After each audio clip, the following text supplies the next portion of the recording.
मित्रों नमस्कार, मैं हूं राकेश कुमार। आप देख रहे हैं मत अभिमत। मित्रों, बिहार में जमीन का सर्वे चल रहा है और ये सर्वे 2026 तक पूरा होगा।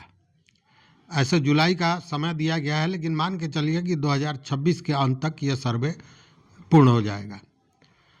हालांकि जब समय बढ़ाया गया है उसके बाद इसकी गति धीमी हो गई है, लेकिन समझने वाली बात यहाँ दूसरी है।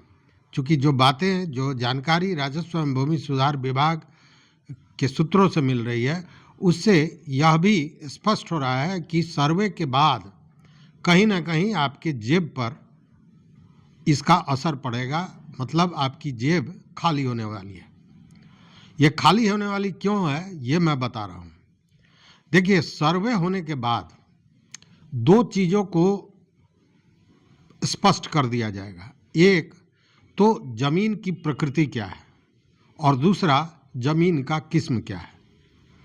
अब तक जो आप टैक्स या लगान देते आए हैं उसका आधार क्या है? उसका आधार है 1920 में अंग्रेजों द्वारा किया गया कैडेस्ट्रल सर्वे, या फिर उसके बाद 1967 से 72 के बीच जो रिविजनल सर्वे हुआ था वो। इसी दोनों के सर्वे और सर्वे के बाद जो मैप बना था उसमें जिस जमीन को जिस प्रकृति का किया गया था, किस किस्म का किया गया था, आधार वही था। और बहुत जगह तो ऐसा है जहां रिविजनल सर्वे नहीं हुआ है। तो जहां रिविजनल सर्वे नहीं हुआ है वहां जमीन की किस्म और प्रकृति को आधार माना गया है कैडेस्ट्रल सर्वे से, और वही वर्तमान में चल रहा है। लेकिन अब तो नए सिरे से सर्वे हो रहा है और यह जब सर्वे हो जाएगा तो निश्चित रूप से इसका असर पड़ेगा। असर कहाँ कहाँ पड़ेगा यह भी समझिए। सबसे पहले कि जमीन की प्रकृति पर असर पड़ेगा। जमीन की प्रकृति से मतलब कि कौन सा जमीन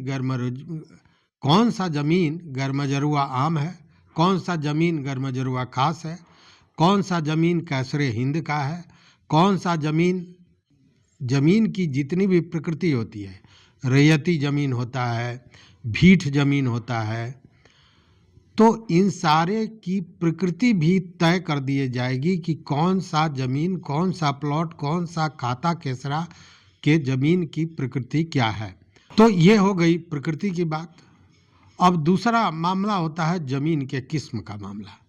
तो जमीन के किस्म के मामले को अगर देखें तो जमीन किस किस्म का है, मतलब क्या जमीन पर खेती होती है, धनहर है, या जमीन में पानी लगने वाला है जिसको हम लोग अपने यहाँ बहास कहते हैं, बहास तो नहीं है, या जमीन आवासीय है, व्यावसायिक है, भीठ है।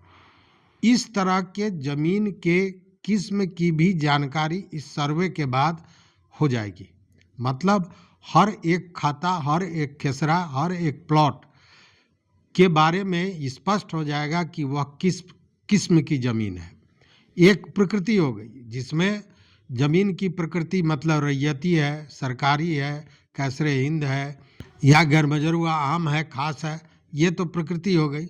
और किस्म हो गया कि क्या वो खेती वाला है या बिना खेती वाला है, आवासीय है, भीठ है, व्यावसायिक है, क्या है। तो इन सारे चीज़ों से यह स्पष्ट हो जाएगा। और जब यह स्पष्ट हो जाएगा, जब इसका सर्वे के अनुसार जो मैप है वो बन जाएगा, उसके बाद तब लगान वसूला जाएगा और लगान का दर उसी हिसाब से तय किया जाएगा। मतलब यह लगान का जो चल रहा है ये ज़माने से चल रहा है। तो और बहुत सरकार का जो मानना है वो ये है कि जो लगान है वो बहुत कम है, बहुत छोटा अमाउंट होता है, इसलिए लगान को भी बढ़ाया जाए और किस्म के अनुसार ज़मीन का जिस तरह का किस्म होगा उसी के अनुसार लगान तय किया जाएगा। तो ये एक बड़ा परिवर्तन सर्वे के बाद देखने को मिलेगा। हालांकि जो ज़मीन के प्रकृति की बात हमने कही कि कौन गैरमजरुआ खास है, आम है, सरकारी है, रैयती है, तो इसमें हम बता दें कि बीच बीच में ऐसा भी हुआ है कि सरकार ने जमीन की प्रकृति को बदला है। अब जैसे मान लीजिए कि कोई बहुत बड़ा एक प्रोजेक्ट बनने वाला है, जो व्यावसायिक संस्थान है या एफसीआई का गोडाउन है या उसे कह सकते हैं कोल्ड स्टोरेज बनाना है। इसके लिए किसी प्लॉट को लिया जाता है और वो प्लॉट क्या है, तो पूर्व में वो खेती का प्लॉट होता है, लेकिन जब आप उस पर व्यवसाय करने जाते हैं तो उसको राजस्व विभाग द्वारा, राजस्व विभाग से मतलब यहाँ एसडीओ, डीसीएलआर या एडीएम, जिलाधिकारी, इन लोगों द्वारा जमीन की प्रकृति को बदल दिया जाता है। मतलब उसके बाद वह जमीन खेती का नहीं होकर, धनहर नहीं होकर, वह व्यावसायिक भूमि में परिवर्तित हो जाता है। और व्यवसायिक भूमि का मतलब कि उस पर व्यवसाय होने जा रहा है, चूँकि उस पर कोई योजना आ रही है, कोई प्रोजेक्ट बन रहा है या उस पर एफसीआई गोडाउन बन रहा है या किसी भी तरह का अगर वैसा चीज़ बन रहा है जिस पर व्यावसायिक कारोबार होगा, तो उस जमीन के प्रकृति को बदलकर व्यावसायिक बना दिया जाता है।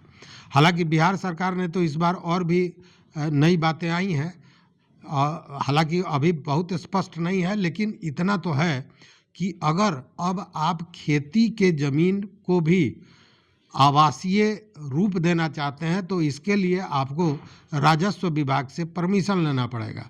मतलब वो खेती की ज़मीन को आपको आवासीय भूमि में परिवर्तित, मतलब प्रकृति बदल जाएगी ज़मीन की, अब वो खेती नहीं होकर आवासीय भूमि हो जाएगा। तो यह भी अब एक नई बात आई है। उसके तहत अगर आप किसी गांव में हैं और किसी कोई दूर का खेत है, वहाँ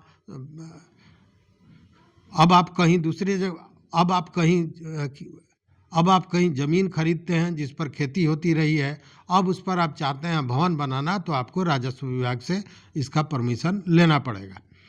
अच्छा, इसी तरह ये जो बहुत से ज़मीन ऐसे हैं जिसकी प्रकृति तो बदल दी गई, लेकिन गलत ढंग से।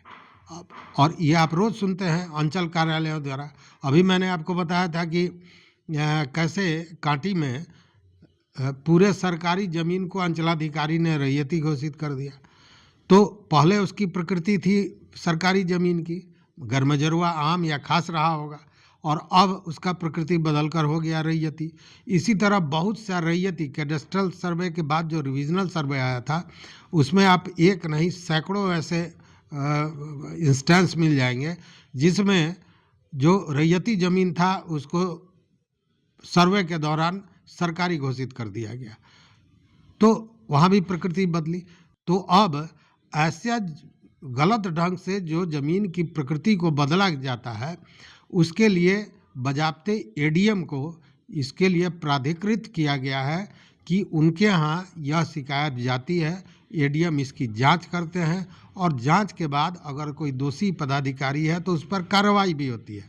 हालांकि आजकल कार्रवाई की बात कौन कहें कि विभाग कार्रवाई कर देता है और अगर व्यक्ति पहुंच का है तो सरकार के स्तर से, मंत्री के स्तर से मामले को रफा दफा कर देता है, मिली हुई सज़ा भी माफ़ कर दी जाती है।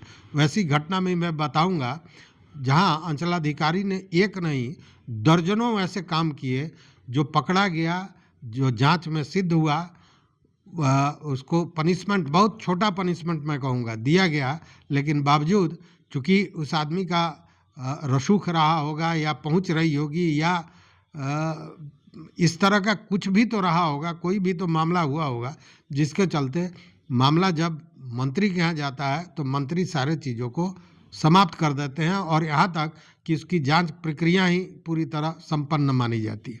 तो ऐसा भी होता है, लेकिन यहाँ इस तरह के मामले में एडीएम राजस्व जो होते हैं, अपर समाहर्ता राजस्व, उनको यह प्राधिकृत किया गया है कि वह करें। हालांकि कुछ ऐसे भी ज़मीन है जहाँ पे इस तरह का जब मामला होता है तो उसके निबंधन पर भी रोक लगा दिया जाता है, और इस निबंधन पर रोक लगाने का या रोक हटाने का यह पूरी तरह संपूर्ण यह अधिकार जो है वो जिलाधिकारी के पास होता है, जो निबंधन, जिला निबंधन पदाधिकारी भी होते हैं, ये उन्हीं के पास है कि निबंधन पर रोक लगाई जाए या हटाई जाए।